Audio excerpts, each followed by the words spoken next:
1 2 1 2. Hello, everybody. How are we all? Boom, and we're on. Welcome to Politics, Culture, and Some Other Shit, the podcast. Hope you're well. On this, what is it? Monday, the 16th of September. I haven't done a podcast this past couple of weeks, and the reason is I've been really fucking busy. Just literally haven't had the time. But and then with the news cycle getting on like it's got ADHD, just refuses to quit. So much happening, and I must go out and do a podcast, but I'm here now. So today we're going to talk about housekeeping, Patreon, £1 a month, buy me a coffee, throw a tip into the bucket if you like. You can watch these videos, listen to these things, all ad free, of course, and you get the usual podcasts up on Spotify and all the places that you get them.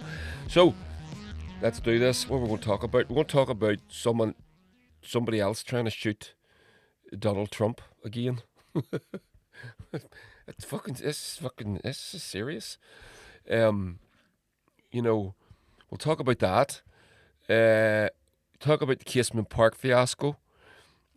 And we're going to talk about Kier Starmer, who has to be said, he's got off probably to the worst start of a premiership since, Liz Truss was probably the worst of all time, but Starmer is definitely, what's the word? He's definitely competing with her for worst ever. What a fucking disaster of a fucking premiership this man has started. It's really bad. And then, so we're going to talk about him for a little bit, and then I'm going to finish on the other day, September the 11th, not that September the 11th, not the American one. We had a version that was far worse for us here in Ireland. The Siege of Drogheda was in September the 11th in the 1600s. So I'm going to read you a little bit about that at the end. And then that's us, right? So let's go. Let's do it. Straight in. There we go. Donald Trump. Ryan Ruth, what we know about the Trump shooting suspect caught with an AK-47 and a GoPro. So this is an article from The Independent. This is 3 hours old. So it's relatively up to date. Although, as I said, the news cycle moves that quick. Even 3 hours, it may be in 3 hours old, and a news article may be out of date. I was going to play you that video of the FBI and the local cops, but they're just saying the usual nonsense. They don't say anything of interest. We got a man, we have him in custody. Okay, so I was going to play that video. I'm not going to bother. So I'm going to read the article. Check this out. A suspected gunman is now in custody after the Secret Service agents foiled what appears to be a second assassination attempt on Donald Trump in the space of 2 months. Ryan Wesley Routh, 58, was identified by federal officials as a suspect who was allegedly armed with a powerful AK-47 style assault rifle and aimed it through the bushes at Trump National Golf Club in West Palm Beach, Florida. At Trump in the national, or Trump, I don't know. When the former president was playing a round of golf on Sunday. The suspect was around 300 to 500 yards away from Trump at the time. Right? Seems far for that sort of a rifle. West Palm Beach Sheriff Rick Bradshaw said in a press conference that at around 1:30 p.m, Secret Service agents spotted the butt of a gun through the fence and fired shots towards the suspect. Well, at least they took action this time, unlike the last time. It is not clear whether the accused gunman fired any shots. Routh allegedly fled the scene, with a witness taking a photo and noting the license plate of his black Nissan SUV. Authorities said officers from Martin County Sheriff's Office in Florida, based near to Trump's Mar-a-Lago, tracked down the vehicle on the I-95 and captured the suspect. He's been taken into custody and is being held at the local county jail. The motive for the alleged attack remains unclear, but the FBI is treating it as an attempted assassination, the Bureau said in a statement. And there's the man himself. When he fled, Routh allegedly left several items behind at the golf club fence, an AK-47 with a scope, 2 backpacks with ceramic tile inside, and a GoPro video camera, which he allegedly intended to use to film the incident. And while details about what exactly happened and what may have motivated the suspect remain something of a mystery, information is emerging about Routh, and here's what we know so far. Routh has a criminal record dating back to at least 2002, when he was convicted in Guilford County, North Carolina, on one felony count of possession of a weapon of mass destruction. And according... weapon of mass... Well, jeez, what the fuck was that? According to the review of state court records, it was reported at the time that a man of the same name and same age as Routh had fled from police during a traffic stop, holed up inside a local business, United Roofing, triggering a 3-hour standoff. Oh. The weapon of mass destruction charge was brought against Routh over a fully automatic machine gun he had. Oh, there you go. According to the News and Record, Routh was the owner of United Roofing.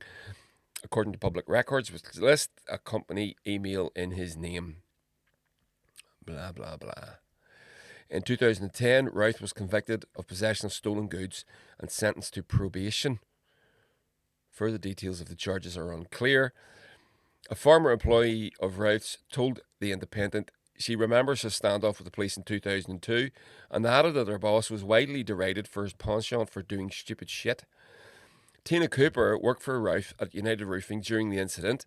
She said he had a standoff here and I don't know what he was thinking then either. Adding that Routh did some stupid shit down here and he got away with some of it. Although he no longer had a valid licence, Routh was behind the wheel when he was pulled over by Greenborough police, according to the news reports from the time. He fled the scene, drove to the United Roofing offices, where he barricaded himself inside, armed with a fully automatic machine gun. 3 hours later, Routh surrendered. He was charged with carrying a concealed weapon and possession of a weapon of mass destruction for the machine gun, as well as resisting, delaying and obstructing a law enforcement officer and driving while his licence was revoked. Tracy Falk, the officer who arrested Routh that day, said in an interview with Wired, I figured he was either dead or in prison by now. I had no clue that he had moved on and was continuing his escapades. He seems like a fucking headbanger, this lad. Posts on social media posts. Posts on Routh's now suspended social media accounts offer a glimpse into his political stance. His social media posts suggest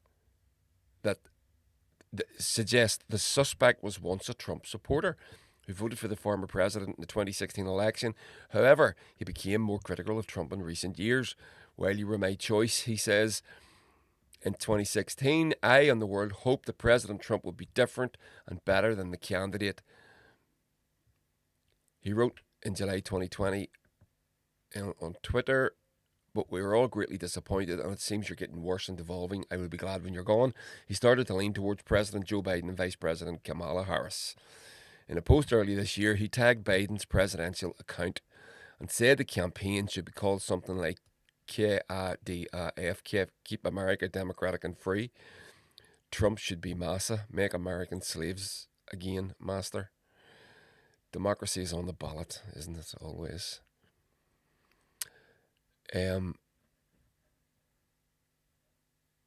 So he does look like a fucking headbanger, right enough. Look at these pictures of him. So I think this is the interesting bit now. So he's a pro-Ukraine activist. I think that's the thing. Routh has previously said he'd be willing to fight and die in the war in Ukraine. Anybody that says that is a fucking mental case. I'm willing to fly to Krakow and go to the border of Ukraine to volunteer and fight and die, he wrote on X, following the Russian invasion in early 2022. According to the New York Times, on Signal, Routh wrote in his bio that civilians must change this war and prevent future wars. He spoke to the New York Times for an article chronicling Americans volunteering to help Ukraine win its war against Russia. Routh said he went to Ukraine after the Russian invasion and that he aimed to get Afghan soldiers to fight in the war. However, Ukrainian forces have described his claims as delusional. Alexander Shaguri, an officer in the Foreigners Coordination Department of the Land Forces Command in Ukraine, told CNN that Routh had contacted the Ukraine's Foreign Legion on multiple occasions but was never part of its volunteer fighting forces. We can confirm this person reached out to us on multiple times. The best way to describe his messages is delusional ideas. Another former Legion official told the Daily Telegraph he was called out a number of times by Legion people and told to stop his shenanigans, but that didn't seem to stop him. He was mostly quite eccentric. I could smell a mile away that he was full of shit. And when Routh was in Washington last year, he told the Times over the phone about a diplomat who thought his efforts to help Ukraine would be successful, but when a US fighter appeared to talk down to him in a message shared with the paper, Routh said the fighter needs to be shot. The incident comes just 2 months after Trump survived assassination attempt at a rally in Butler, Pennsylvania on July 13th. In that deadly attack, Thomas Crooks opened fire on the former president with an AR-style rifle on top of a rooftop. Bullet ear. Raleigh Gore was killed, shot dead by Secret Service, etc., etc., etc. So, that's the crack. Now, I think my take on this, and this is the thing, I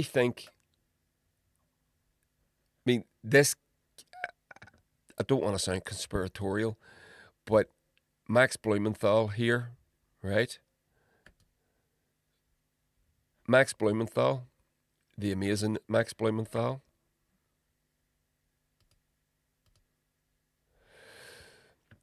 posts on X. The Azov Brigade was officially certified by the Blinken State Department to receive US weapons in June of this year.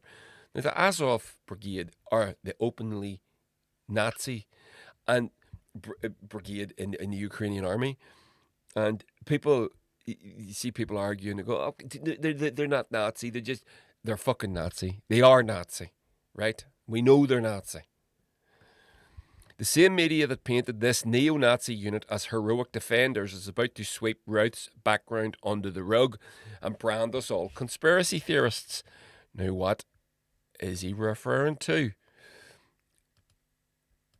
Exclusive: attempted Trump assassination. Ryan Routh appeared in a propaganda video for the Azov Battalion in May 2022. And I'll just turn that down, you don't need to hear it. But he's in this video now. So those of you that are listening, you won't see this, but this is an Azov Brigade, pro-Azov Brigade video, propaganda basically, and he is in it. Now, this is a post by an individual called Jack Posso, senior editor at Human Events, veteran Navy intelligence officer, Catholic New York Times best-selling author. So that's who he refers to himself as. And there he is in the video. You can see the screenshot there. Sorry, there. You can see that. So that's him in the video. This is the same character. And there's more. Trump's attempted assassination, Ryan Routh. Bro, I'm a veteran. Like, do you need me? What kind of veteran are you? Was Bro, I in served famous in Newtown. YouTuber G. Dion video in the past trying to recruit people for a revolution. And it has Bro, give me been a Glock. confirmed by Gideon. And it's a weird one. And I'll tell you for why. Because the guy that shot Trump's ear, and he did shoot his ear, and that was an assassination attempt. And there were so many things that was suspicious about that. Somebody else was killed. The bullets went past Trump and killed some other dude. So there's no fucking way that I don't believe the conspiracy that he had a little blood pack in his hand and all that. I think that's fucking nonsense, I'll be honest. But that shooter from the first attempt, he was in another video for, I think it was a BlackRock ad. And if you know who BlackRock are and the things that they're accused of, biggest hedge fund, one of the biggest, if I think it's the biggest hedge fund and biggest company in the world, the biggest hedge fund in the world. And you know what they're accused of. And I personally, my theory, my go-to with all of these things is I personally think the fucking CIA is involved in everything. Right? I don't think there's anything that the CIA don't do. I think they're the most evil, demonic organization that has ever been spewed into existence. And if the devil's real, the CIA are definitely one of his. But these people always have these colourful sort of little things that people dig up on them on the internet. It's really fucking weird. Now, this guy just looks like he might be a wee bit of a headbanger and all the rest of it. But then it leads you to, you must ask the question, why do they want Trump dead, and why, if he's so pro Ukraine and all that sort of stuff? Well, Trump is talking about pulling, if he gets elected next month, he is talking about pulling the plug on the Ukrainian, on the funding the Ukrainian war, the Russian-Ukrainian war. So the military-industrial complex obviously don't want this. Now, I said this at the time whenever the Afghanistan war came to an end abruptly, as it did overnight, if you remember correctly. And I called it immediately. I said, somebody's fucked. Somebody's about to get fucked. Because there's no way they're just walking away from that money train, which is what it is, without having another target, another country to go and fuck. Now, I was surprised it was a country in Europe, I'll be honest. I thought they would have picked another brown country, because that's what they tend to do. But they picked a country full of white people. So technically, I suppose it means, it shows you that they're not racist. They just literally hate everyone. But yeah, so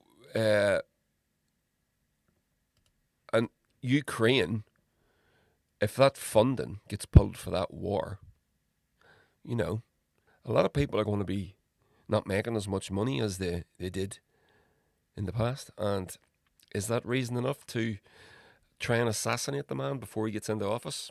I suspect it is. And that's personally what I think. Here's an article, and it's interesting. Another thing that's very interesting about the Trump assassination, the first one, was how quickly it was rolled off the news cycle. Two days it got, and that was it. They don't talk about it anymore. And again, you know me, I'm not a Trump supporter. I hate the man. But this is fucked. They tried to assassinate an ex-president who's running for election.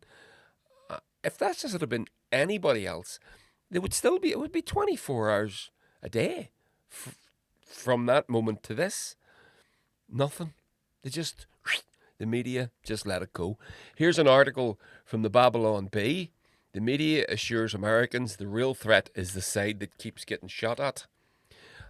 And again, I am a socialist, I'm a leftist, I'm a liberal, proper liberal, not one of these fucking liberals. This isn't good when these things happen. It's not good when people get shot. And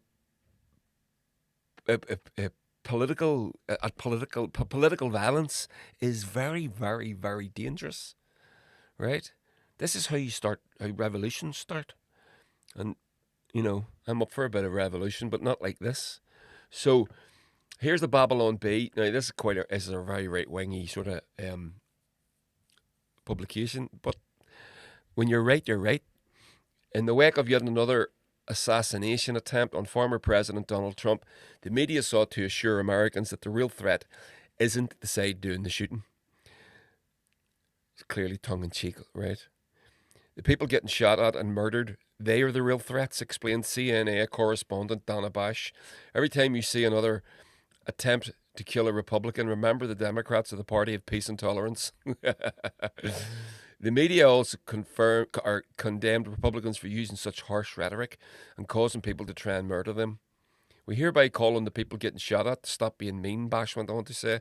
I hope if Republicans manage to escape the same shooting, an AK-47, escape the guy shooting an AK-47, they will consider how hurtful their words can be.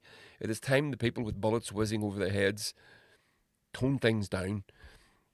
At publishing time, the members of the American media had reiterated that calling Republicans fascist dictators who must be stopped by any means necessary was a true message of love and unity. And there you go. That's obviously a piece of satire, and there it's tongue in cheek, but it does show you the polarizing nature of the political and the media landscape together at the minute. More so than most other times. At the end of the day, they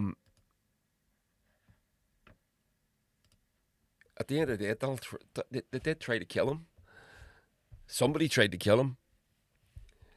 And the first one, I think this guy looks like he might be just a bit of a headbanger who lost a run of himself.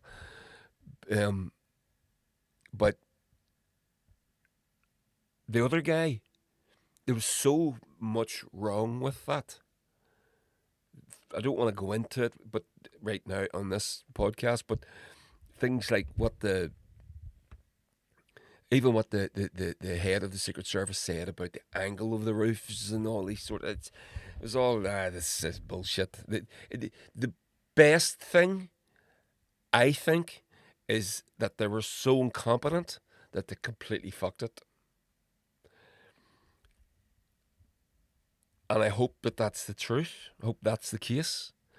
Because the other thing is that the conspiracy theories are right, that the deep state tried to have him killed. So I don't know. I don't know which is true, clearly.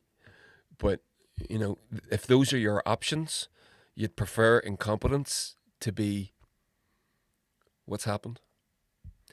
So there we go. What do you think of that? Donald, the funniest president that has ever lived. And by the way, just on, again, I have to say this. It's really fucking pathetic that I feel like I have to say this. I'm not a Donald Trump supporter. I don't like him. I'm not going to vote for him. Or I'm not going to vote for clearly because I'm not an American. But if I was an American, I wouldn't vote for him, and I wouldn't advocate for anybody else to vote for him. Equally, I wouldn't advocate for anybody to vote for Kamala Harris, because I think they're worse. They're all fucked. I mean, the whole Palestine-Gaza thing, they're all psychopathic monsters. At least Trump is talking about pulling back from the brink of World War III with Russia, which sort of concerns me at the minute, especially considering what I heard today was that on Saturday fucking night, was it Friday night, Saturday night, we were almost into World War III. The Brits went to America to look for permission to launch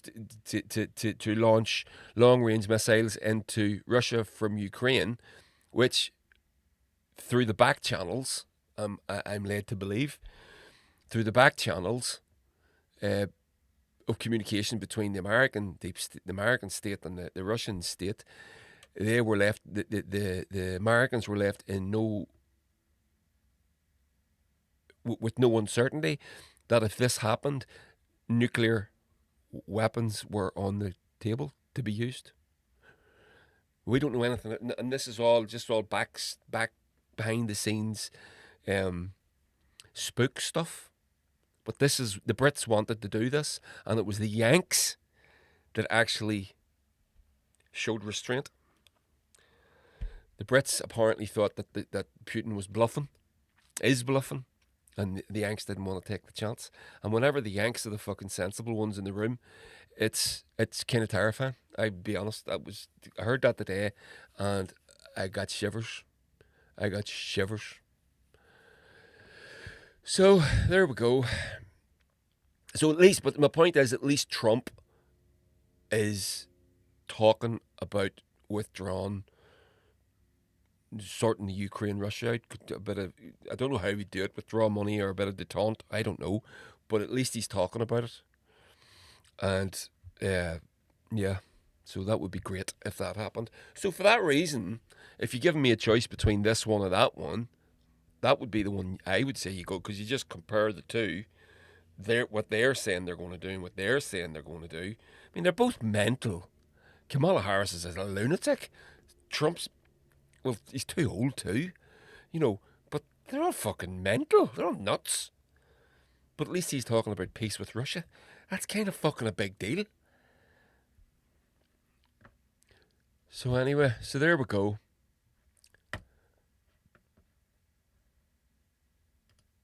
So, next, Kier Starmer. Excuse me. Kier Starmer, the new PM of the United Kingdom. What a bastard. What a out and out bastard. First of all, well, going back years, the whole thing with Jeremy Corbyn, unbelievable. And then whenever he becomes PM, cutting the pensioners' heating allowance, which is shocking. Ending the 2-child benefit cap. And the man is clearly intending to carry on with 14 years of Tory austerity. And he's talking about having to balance the books and rebuild the country. And he's doing it on the backs of the poorest. And it's unforgivable. I say it all the time. These fucking Labour liberals, neoliberal bastards, are worse than Tories. At least you can see a Tory coming. These people talk the language of touchy-feely, nicey, and they're monsters. So here's, here's an article from BBC News. This is up to date. This is 3 hours ago. And here we go. The Conservatives have called for an investigation into whether Sir Kier Starmer broke the rules by not declaring clothes gifted to his wife by Labour donor Lord Wahid Ali. Gifts covering a personal shopper and clothing alterations were not initially declared in the MP's register of interests, according to the Sunday Times. The Prime Minister said it was very important to him that the rules are followed and said his team had reached out for advice on what declarations should be made. On Monday, Conservative Shadow Minister Andrew Griffith requested the investigation by the Parliamentary Standards Commissioner, who can suggest penalties from formal apologies to suspending MPs. The gifts from Labour Lord Ali included clothes and alterations for Sir Kier's wife Victoria, given before and after Labour's election victory in July. The MPs are required to declare gifts within 28 days. The Sunday Times reported that the Prime Minister approached the parliamentary authorities on Tuesday to make a late declaration after being given updated advice on what needed to be registered.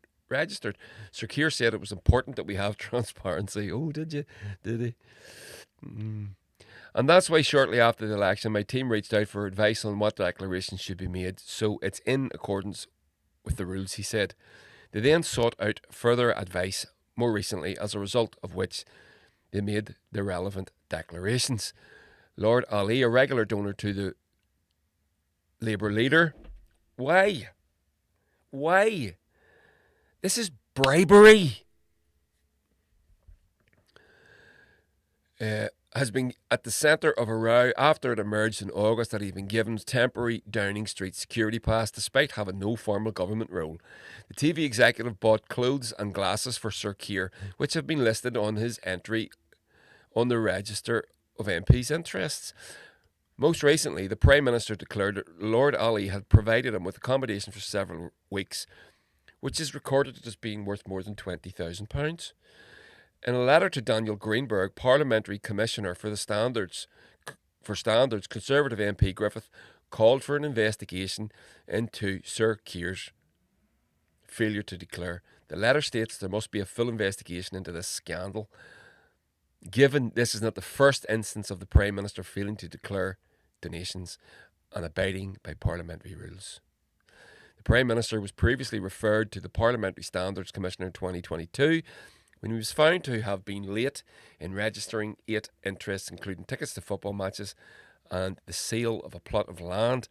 It beggars belief that the Prime Minister thinks it's acceptable that pensioners on £13,000 a year can afford to heat their homes when he earns 12 times that just from his political salary. He earns a lot more than that.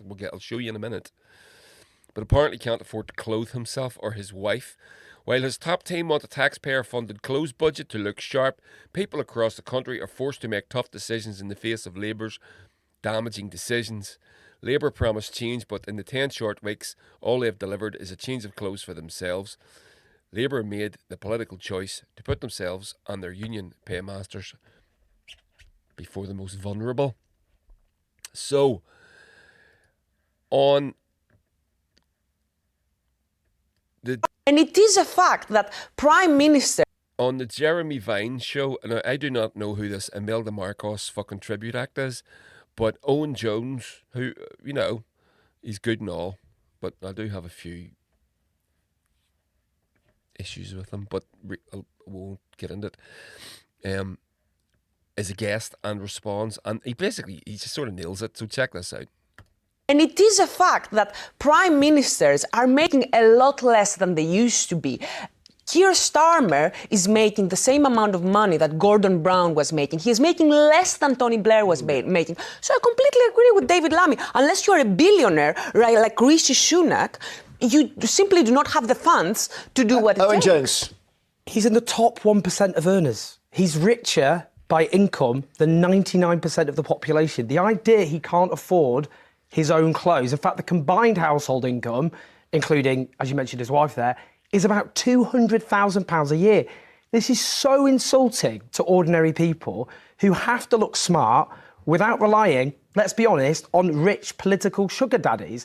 It is very dangerous in a democracy when you get wealthy donors showering political leaders with gifts. I think that is corrosive to democracy. And I have to say, if this was Boris Johnson, this is the test, the Boris Johnson test. What would you say if this was Boris Johnson? Yep. Are you honestly going to tell me that if a rich donor was showering Boris Johnson with gifts he didn't declare, you'd be going, he needs to look the best, so does his wife in front of the world? Let's it's ridiculous. Can I answer? £76,000, 20 football tickets, VIP tickets. Football tickets count? To see Taylor Swift. The fact is, and from Lord Ali, £16,200 worth, including multiple pairs of glasses.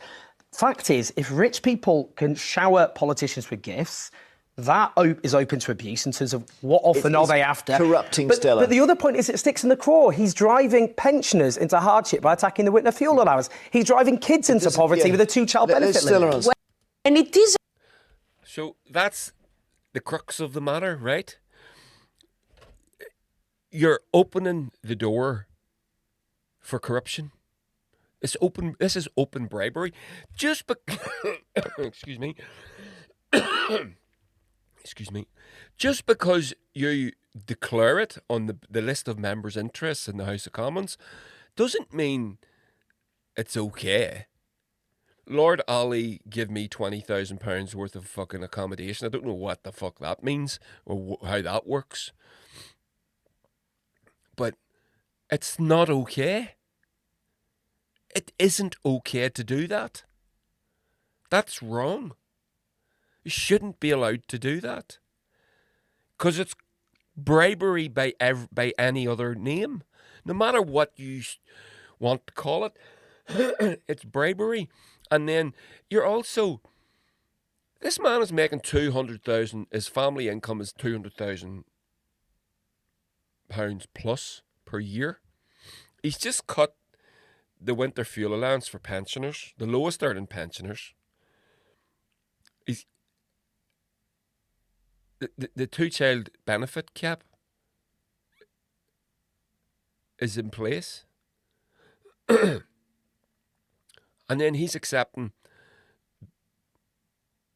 thousands and thousands and thousands of pounds of gifts off of political donors. That, Do I sound like a radical whenever I say that should be illegal? Because this, and then you got fucking arseholes like this, as I said, Imelda Marcos Tribute Act, going on the TV saying that he doesn't earn enough money and he should be given an allowance to look smart. He does get an allowance to look smart. It's called his salary. That's what everybody else has to do. And by the way, he's a public servant. You see all this fucking it's this celebrity culture that is around politics. I fucking hate that. I can't have that. These people are not celebrities. They're public servants. Doesn't mean they shouldn't be respected. They shouldn't. And by, if you want to respect their opinions or the things that they do, I don't mean they should be open to bullying or abuse of any sort. But this celebrity political sort of celebritizing of political figures is disgusting.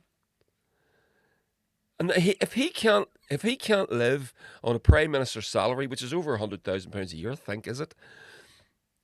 Well, you should go and get a job doing something else. You should go and get a job doing something else. Because if that's not enough for you. So, and that's just the other thing, just the last little bit on this.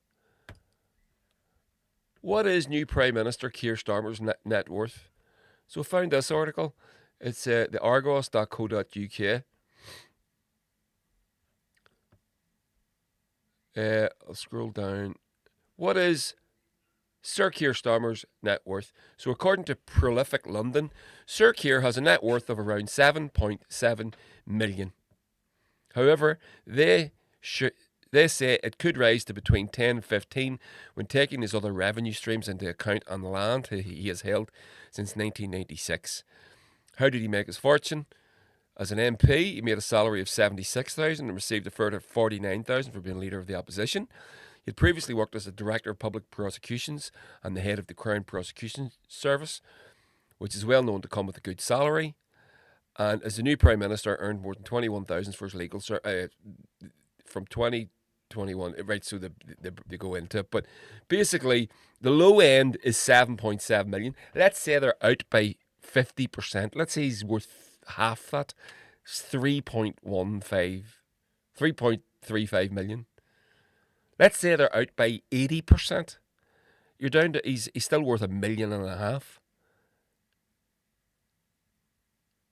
Right? Say they're out by 90%. He's still worth nearly £1 million. That's his net worth. And he's taking donations off a billionaire, getting his wife's clothes altered.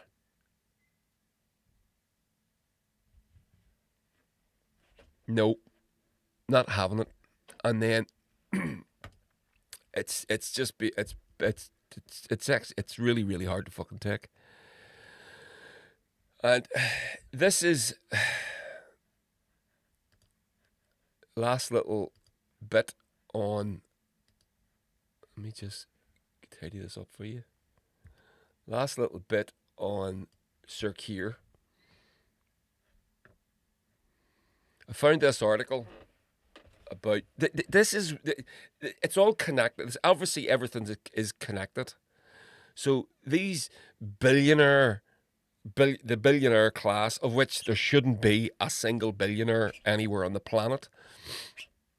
Just shouldn't be. You shouldn't be allowed to make that much money. Once you get this amount of money, it's 100% tax or something like it.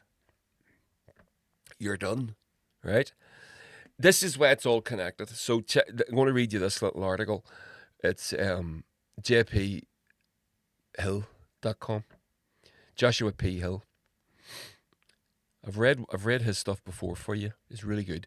It's a blog post called "The Free Market Has Failed. Corporations have been price gouging our most basic needs." And this is why. So when we look at the Kier Starmer issue of him accepting money from Lord Ali, or bribes from Lord Ali, this is why it's connected. So Obviously, it's a bribe, so it's wrong. And then there's also the other side of it, where he cutting the fuel allowance for pensioners and the benefit cap for parents. This is the financial side of it, how it affects the working class, which is the majority of the people. And this is the reality that we've been living in. Not all of us have a billionaire sugar daddy to pay for our wives' clothes, our wife's clothes alterations, or clothes for ourselves, or gifts, or holidays, or we don't have that. We have to live in the real world, and this is the real world. The article is called "The Free Market Failed." For months and years, countless people have been rightfully complaining about. It's set in America, by the way, but it's exactly the same here. Agonising and critiquing the rampant greedflation that's wrecked the United States and driven up the price of everything from eggs to rent. If you've somehow eluded this endless and needed discourse, the essential claim made by me, numerous readers of this publication, and serious people everywhere is that corporations have used the spectre of inflation to jack up prices far beyond the actual cost increases they were incurring. Especially since the onset of the pandemic and the attendant supply chain issues, companies have been raising prices far faster than they were for most of the past several decades, and the result was record profits at our expense. And that is how we know they've been jacking up the prices unnecessarily. It's just pure greed. When you look at all these companies, I'll just Google it, right? I'll just do a real quick Google now, show you it on the screen. Tesco profits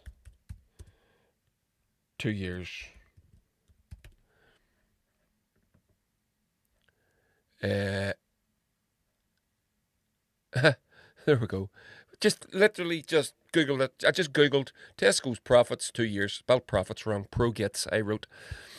Here's some information about Tesco's profits over the last 2 years. Tesco's pre-tax profits for 12 months to February 2024 were approaching 2.3 billion pre-tax profits, which is an 160% increase from 2023. First line. Literally the first line. That's the reality. So then whenever that's your reality, that's your day-to-day lived existence, your lived reality. And then you watch the elite class, by the way, a word that I do not apply to them. They're not elite. They're monsters. That's a word that they apply to themselves. When you watch the elite class then run the government like they're doing now, it's hard to swallow, is what I'm saying. For much of the last 4 years, this greedflation idea was more of a hypothesis than a fact, at least in the eyes of much of the media and more than a few pundits. When I wrote about it back in February, I cited what I thought was some strong evidence, but in the intervening months and in just the last week, indisputable new evidence has come to light. What this latest evidence, provided primarily by federal investigators, shows is that companies haven't just been engaged in price gouging or extreme profit extraction, they've been conspiring and colluding to take our money hand over fist. On the one hand, it's now clearer than ever that customers aren't crazy. We weren't losing our minds when we started seeing grocery prices skyrocket and landlords jack up our rent by 25% over a year. So that's the good news. On the other hand, corporations and landlords are using software to form some nasty 21st century cartels that keep prices high, break the law and take our money. And they're doing it for the most essential goods, things that shouldn't even be commodities, food and shelter. While the rampant corporate greed that's hurting all of us isn't limited to just housing and food, 2 federal lawsuits launched over the past week bring our attention to the 2 vital sectors. The first is the RealPage suit. This company is so extractive, so harmful to so many people that I likely won't be able to get to the bottom of this in this piece. In short, RealPage is a software company for landlords, and I don't just mean small landlords, I mean landlord corporations that own thousands and thousands of apartments and houses. Now, this is applicable to us in Ireland because we have a housing crisis. The housing stock has been bought up by these huge funds. That's what they're talking. So this Real Page is a software, and what it allows is landlords to talk to one another and set prices. When you're not allowed to do that, right? You're not allowed to agree, right? We'll all sell this thing for 5, right? And nobody go below 5, right? Okay, dead on. You're not allowed to do that. Free market says no competition. You sell for 5, I sell for 4.50. Guy comes in, sells for 4.25. So that's the price set, right? That's what the free market is supposed to do. Once you invent software that allows landlords to fix prices, the free market doesn't exist. The free market doesn't exist anyway, but it really doesn't exist. So, as Democracy Now! Explains, the ProPublica reporter Heather Vogel, whose investigations first exposed RealPage, says as much as 70% of big apartment buildings in some neighbourhoods are owned by property managers using RealPage. What these big landlords use as software is raising rents and maximising profits. RealPage promises revenue increases up to 5% and then gets those results by driving rent across large swathes of the market. So renters have little to no choice but to pay more and more. One way to get those results is by being willing, eager, even to increase vacancy rates. RealPage's math is simple. If rents go up 10% and 95% of the renters pay it, vacancy rates going up 5% is a relatively minor cost of doing business. Except that for renters, the equation is different.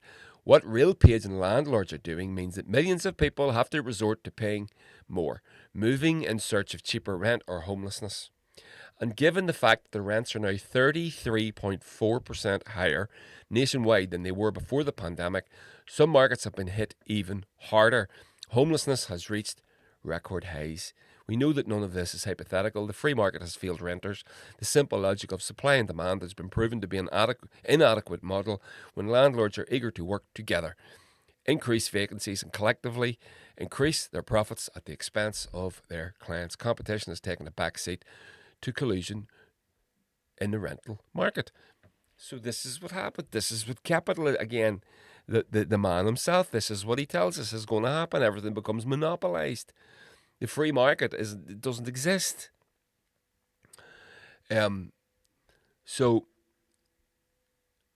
this is the reality of on the ground. So when you consider this and consider what you're seeing, the Labour government, a so-called Labour government, what they're doing to the poorest of people, whilst accepting bribes from billionaire donors, whatever the fuck that is. I'll skip on to the last paragraph of the article because it is quite lengthy and I want to push on.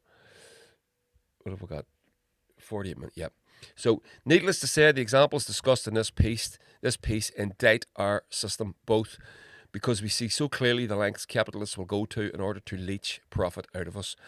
The bit I didn't read is because he talked about housing and food. So he did the housing and then he did the food as well, but we're going to skip that. Capital Economics 101 would tell you that the scenarios detailed in this article, which have been scrupulously investigated by regulators, are unlikely to ever happen. Capitalists are supposed to compete and drive prices down. The market is supposed to magically trend towards the lowest viable price. This view has withstood mountains of evidence to the contrary for over 200 years. Somehow, the invisible hand notion that everyone acting out of greed will combine into an efficient force that has not yet been laughed out of the room. Well, now is the time. Powerful economic actors often prefer conspiring together to rip us off, with them all making more money to competing with one another so they all make less money. Imagine that. It's time for us all to break up with the myth of the free market and the magical made-up efficiency. Reality shows us that a system based on endless greed is both harmful and inefficient. It has led to a society where 806 billionaires are richer than the poorer half of the US population, over 165 million people combined. A lot richer, I was going to say. This system is eroding democracy, ramping up homelessness and hurting billions. we can do much better, and getting our divorce from the lies of the free market economics is a way to start. It's just the beginning, but it's a step millions of people have yet to make. Right now is the time to get started and then begin the work of building a truly equitable world with a roof over our head and the food we eat aren't price gouged for a handful of people to make huge profits at the expense of everyone else. So there we go. So yeah, in conclusion, fuck you, Kier Starmer, you absolute fucking ball bag. So there we go. Huh. Amazing. And then the Starmer is running around, and like David Lammy and other simps are running around the TV studios and telling anyone that will listen to them that he's done nothing wrong. There's nothing wrong with accepting it. It's fucking unbelievable. Like they're looking at you incredulously. With incredulity, I should say. Because you're the weird one. Because you think that he shouldn't do this. Get fucked. So, you couldn't make it up. Right. So, I told you I wanted to... I'm not going to have a chance to get into the Casement Park thing. I don't have enough time. I don't want to go on much longer. But basically, to give you the breakdown, is the Casement Park, as you probably know, in Belfast, was supposed to be built in time for the 2028 European Football Championships, which is being jointly hosted by Ireland and the United Kingdom, of which the northern bit of the Ireland is a part of the UK, sadly.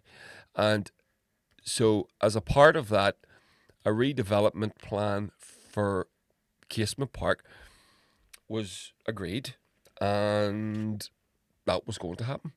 But through the unionists in the north of Ireland don't want that to happen because the Fenians, the Casement Park is a GAA stadium, and so they don't want anything. They don't want a Fenian about the place. It's just pure fucking bigotry, is what it is. They can say what they like, and I've seen them all saying this and saying the other. So actually, I will show you a little video of some people and some opinion from Vox Pops out in the street. Where is it? Oh yeah, they tried to kill Nicolas Maduro again too. Couldn't make that shit up, like, could you? So here's the good people in Northern Ireland. Check them out. Well, no, not good. Not good. I suppose for Northern Ireland, so... The GA should put all the fund into Casement Park. It's their ground, end of the day. It's a big disappointment, really, because it'd be good to have matches in Northern Ireland, you know. Well, quite frankly, I think they could spend 300 odd million better than going to Casement Park. I'm also relieved because it was such a big expense and this country couldn't afford it, I don't think. I was surprised it went that way, to be honest. I thought they would have given the go ahead, but I don't think it would have really done Northern Ireland any favours, to be honest with you. For me personally, I think it's the right decision. I think that yes, it's a great opportunity for Northern Ireland to host a major event in the venue, but for me the money can be better spent elsewhere. For me, that amount of money for a football tournament should be spent within football. That's my own. Right, fucking unbelievable. First of all, the money can be spent better elsewhere. The money's not going to be spent. If it's not spent on the park, it's not like they're just going to take the money and give it to the fucking NHS, which is what everybody always says. Yeah, I'll go to the It's not. It's going to go to the park, or it's going to go. They're going to build something with it in England. That's it. That's the options. So if we don't get it, somebody else will get it, but it won't be going into the health service, which is what people say. The second thing is a lot of people saying about we should make Windsor Park. It's got a capacity of 18,000 for a UEFA standard stadium, 30,000. We should just redevelop Windsor Park. We can't. There's not enough space. They've looked at it. The feasibility's been done. It'll not work. So Casement Park was the only other option. The other thing as well, the 300 million that's going to cost to redevelop it. This is infrastructure, and it's not. To get into a stadium, you have to pay a ticket. You have to buy a ticket. This will generate income. This will generate money. This will pay for itself. So it's not like you're just taking the 300 million and throwing it into a big fucking hole. You're just lending it almost to the people, and then you're getting it back over time. Another solution to this would be for the Irish government to take some of the 15 billion that they got back from the Apple tax case, which happened just the other day, last week, and they could just pay for it. I wish they would. They won't, because they're fucking worse. But I wish they would. So here is Suzanne Breen, journalist for the Belfast Telegraph, explaining really quickly what happened. I think it's been handled abysmally by Labour. I think the past 48 hours has shown that shoddy, cheap, cynical moves towards Northern Ireland are definitely not the sole prerogative of the Tories. A statement that is put out at 10 minutes past 7 on a Friday evening, burying the bad news. Parliament has risen for the conference season. It's not back until October the 7th. And I think this was very much an action by a gutless government, and it doesn't give a good omen for the future. So, I don't. By the way, there was loads of other things cancelled as well. Hilary Benn will not say how much money Casement will get. I know how much money Casement will get. Casement will get fuck all. And the government pauses Northern Ireland City deals, funding packages. So there was lots of other infrastructure plans. Studio Ulster, a film studio to be built in Belfast Harbour, new theatre and conference centre, visitor centre in the Mourne Mountains with a cable car link from Newcastle, £24 million green energy innovation hub in Ballymena, extension of the Goblins Cliff Path outside Larne, regeneration of Carrickfergus with upgrades to its castle and town walls, etc., etc., etc. None of it's happening now. So, there we go. Lovely Labour. Great bunch of lads. And the other thing, the £400 million bill to rebuild Casement Park does not align with the GAA figure, says Jarlath Burns, the president of the GAA in Uachtaráin. So he says it's not, they got I think their figure was closer to 200 million. These things will always go up, they always do. But, yeah, it's unfucking believable. So there we go, that's Casement Park. I don't know if it's ever going to happen, I'd be amazed. And the thing that you have to say about the unionists in this fucking place we call home, was the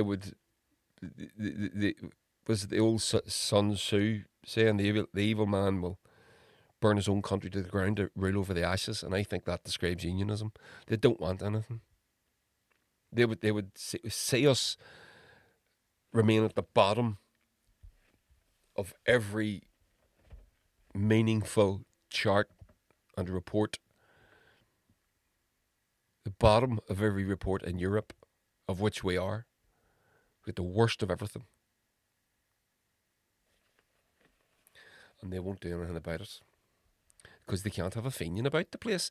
And you can say what you like about the Casement Park thing. That's what this is. That's what this is. And don't tell me it's not, because there was the National Stadium for the Maze built in 2007, and then the financial crash happened and the government withdrew their offer of 180 million. I had a dear friend who worked on that as a consultant, and he left consultancy. He went and worked he works in the charity. He runs a charity. He left consultancy because of the frustration with trying to get that thing built. And it's just down to sheer bigotry. It is. I don't care what you say. I remember it well. And I haven't heard anything in the meantime to convince me otherwise. Plus I've got my own ears and my own eyes. I know what I can see. And this is what I'm saying. Now we're seeing it with this. They don't want it built just because it's a GAA ground. Simple as that. So, just a little bit more anti-Britain, anti-British propaganda from the podcast for the day. I told you at the start that I was going to read you a little thing about the other September the 11th, the Siege of Drogheda, by that bastard Oliver Cromwell, and he was, by God, a bastard. And the fact that the English sort of fucking have him down as a hero, and you know, all those, like, whenever you Sir Francis Drake, another big hero, national hero, taught the children in schools, an absolute monster, came over here and was a throat-cutting murderous fuck. Killed all the women and the children of the Galloway, or the Gallaglass up in North Antrim there. Did all that. He was a fucking tyrant. So, but here's another one, Oliver Cromwell. Fair enough, he did cut a king's head off, which is never not a good thing, but he did a whole lot more than that to us. So, I'm going to read you this quick post on Twitter, and it'll explain a few things about the Siege of Drogheda. So, the Siege of Drogheda ended today in 1649. Today being September the 11th, which is a few days ago. The siege, which lasted 8 days, concluded in a massacre that will be remembered for centuries for its sheer savagery and cruelty. Oliver Cromwell, the Lord Lieutenant of Ireland, had arrived in Dublin just weeks before, in August 1649, leading a formidable force of 12,000 men. His mission was clear: to crush the Irish Confederate and Royalist forces resisting the English Parliament's control. The remnants of the Royalist army, led by the Marquis of Ormond, had fled north after the defeat at the Battle of Rathmines, seeking sanctuary in the fortified city of Drogheda. This ancient settlement, with its towering medieval walls, had long protected its inhabitants from attack. Drogheda's strategic location on the River Boyne, guarding the vital road to Ulster, had made it a key objective in the Cromwell's campaign. Inside its gates, roughly 2,300 Royalist soldiers prepared to hold their ground, while civilians hoped the town's stout defences would shield them from Cromwell's ruthless advancing army. Cromwell's conquest was driven by a cold resolve to not only defeat the enemy but to use terror as a weapon. Ethnic cleansing was a central feature of his strategy. He sought to reconquer the island by breaking the will of both Irish Confederate and Royalist forces, who had united against him in the broader conflict of the English Civil War. When Cromwell demanded Drogheda's surrender, his terms were met with defiance. The defenders, distrustful of the tyrant's promises, refused to yield. In response, Cromwell unleashed his superior artillery, bombarding the town relentlessly. After 2 failed assaults, the parliamentarians finally breached the walls, and what followed would forever stain Cromwell's legacy. The storming of Drogheda became synonymous with atrocity. Cromwell, enraged by the losses his army had sustained, ordered that no quarter be given, no mercy shown to those still in arms. The streets ran red with blood as the soldiers indiscriminately slaughtered both soldiers and civilians. Heads were taken for display in Dublin Castle. At St. Peter's Church, 100 terrified people seeking refuge in what they thought was a sanctuary were trapped when Cromwell's men set the steeple ablaze. Those who did not burn alive were ruthlessly cut down as they fled the inferno. In the chaos, even those who surrendered faced no mercy. At Millmount Fort, hundreds of Royalist soldiers who had laid down their arms, believing Cromwell's word that they would be spared, were instead executed en masse near a windmill. The butchery was methodical, leaving a grim total of approximately 3,500 dead, including around 2,700 soldiers and countless civilians. Cromwell later defended the slaughter, saying the massacre was intended to force other towns into submission without resistance to prevent future bloodshed, because he sounds like he really cares about preventing bloodshed, doesn't he? He claimed, though The hollow justification did little to mask the horror. Among the dead was Sir Arthur Aston, the town's royalist commander, who suffered a particularly gruesome end. The legend goes that Cromwell's men, suspecting he had hidden gold coins in his wooden leg, beat him to death with it. The Siege of Drogheda was followed a month later by a similarly infamous massacre at Wexford, cementing Cromwell's reputation as a tyrant in the eyes of the Irish and a controversial figure in history. There we go. What a prick. And some people commenting under the post says, David here says, I still remember the shock when I saw a statue of Oliver Cromwell taking pride of place on the grounds of the Houses of Parliament in London. It's still there. So it is. Drager Carroll says, they dug Cromwell's grave up to try him, posthumously hung, a pauper's grave and his head placed on a spike. The man was evil, not British. A lesson for us, he was universally hated. The man was evil, not British. Pretty fucking sure he was. And then Jay McCardle, good Irish name. Do you proud? He was a hero, still is today. What a fucking prick. So there we go. What do we think of that? So that's the end of it. That's the end of the pod. Let's get a bit of theme tune going. So thanks everybody for listening. Enjoy, share, subscribe, do all that good stuff. I will try and get you another one in over the weekend, maybe. Oh, before we go, there's we've got a couple of gigs. We play the Diamond Rock Club on Saturday the 21st of September. That's this Saturday. Early gig, doors open 6 p.m. First band on Black River Myth at 6:30, and then your boys are on at 7:30. And then the 5th of October, we're playing the Deer's Head Music Hall as a part of the Belfast City Blues Festival on Saturday the 5th of October. And that's a really early gig. The doors are 2 p.m, which is fucking great. Really want more of those. An afternoon gig suits me really well these days. Probably an age thing, you know. I am 25 after all, getting on a bit. So there we go. So that's us all done. Thanks everybody, and catch you on the flip side.